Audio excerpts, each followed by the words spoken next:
যারা নাকি ই-পাসপোর্ট করতে চাচ্ছেন। ঠিক আছে? তো ই-পাসপোর্ট করতে গেলে আপনার কি কাগজপাতির প্রয়োজন হবে এবং কিভাবে কি করবেন সকল কিছু আজকের এই ভিডিওতে আমি আপনাকে বলব।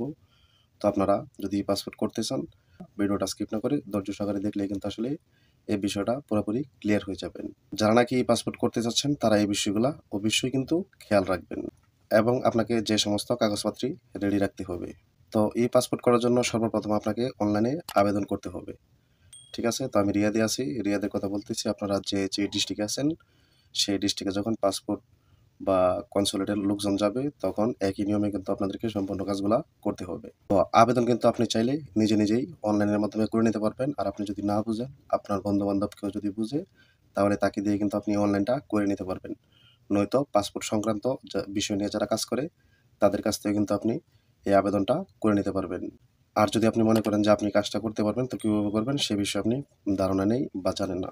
তো ইউটিউবে যদি আপনি এই বিষয় লিখে সার্চ দেন, তাহলে অনেক ভিডিও পেয়ে যাবেন। একটা ভিডিও দেখে আপনি আবেদনটা করে নিবেন। আশা করি আপনারা এই বিষয়টা বুঝতে পারছেন।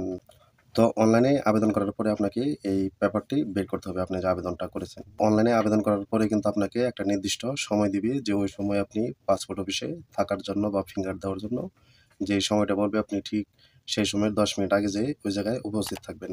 তার আগে আপনাকে কিছু কাগজপত্র অবশ্যই রেডি রাখতে হবে ওই জায়গায় যাওয়ার আগে। নয়তো ওই জায়গায় যাওয়ার পরে যদি আপনি এই কাজটি করেন, তাহলে কিন্তু প্রত্যেকটা ফটোকপির জন্য ৫ রিয়াল ৭ রিয়াল করে আপনার কাছ থেকে নিয়ে নেবে। তো আপনারা চাইলে কিন্তু কম টাকায় এই কাজটা আপনি যদি কোনো মক্তব রেডি করে থাকেন, তাহলে কিন্তু চাইলে এই পেপারগুলো আপনি নিজেই বের করে নিতে পারবেন বা ওই জায়গায় যারা কাজ করে তাদেরকে দিয়ে কাজগুলা বের করে নিতে পারবেন এবং ফটোকপি যেগুলো প্রয়োজন হবে, ফটোকপিগুলা করে নিতে পারবেন।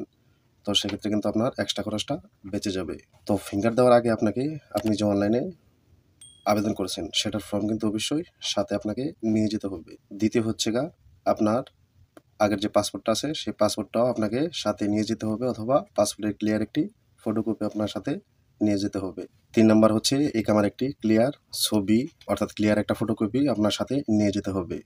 ৪ নাম্বার হচ্ছে আপনি পাসপোর্টটি যদি আপনার আইডি কার্ড দিয়ে করেন, তাহলে আইডি কার্ডের ফটোকপি নিয়ে যাবেন। আর যদি জন্ম নিবন্ধন দিয়ে করেন, তাহলে আপনার ইংলিশ যে অনলাইনে জন্ম নিবন্ধনটা আছে, সেই জন্ম নিবন্ধনের একটি ফটোকপি অথবা জন্ম নিবন্ধনটা সাথে নিয়ে যেতে হবে।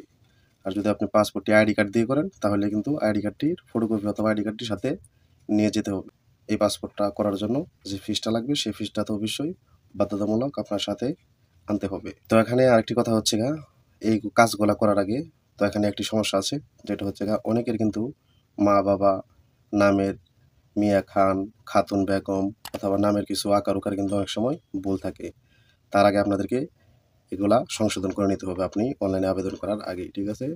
নইলে কিন্তু আপনি পরবর্তী যাবেন ওখানে ফিঙ্গার দেওয়ার জন্য, তখন কিন্তু রিটার্ন আপনাকে আবার পাঠিয়ে দিবে। তো আপনার যদি নামে আপনার বাবা-মায়ের কোনো জায়গায় কোনো ভুল থাকে, সেটা আগে সংশোধন করে নেবেন।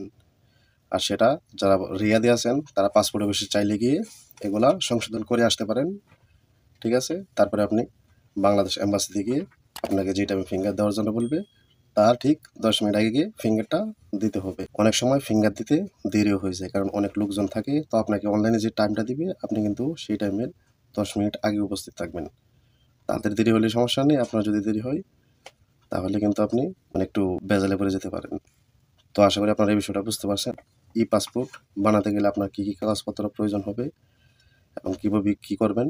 তো ভিডিওটি ভালো লাগলে অবশ্যই লাইক, কমেন্ট, শেয়ার এবং চ্যানেলটি সাবস্ক্রাইব করে রাখবেন। আর ভিডিওটা সবার মধ্যে শেয়ার করে দিবেন, যারা নাকি ই-পাসপোর্ট বানাতে চায়, যে কী কাগজপত্র লাগবে এবং কী করতে হবে সেটা যাতে তারাও জানতে পারে। তো আজকের মতো এই পর্যন্তই। দেখা হবে আবারও নতুন কোনো ভিডিও নিয়ে। সে পর্যন্ত ভালো থাকবেন, সুস্থ থাকবেন। আল্লাহ হাফেজ।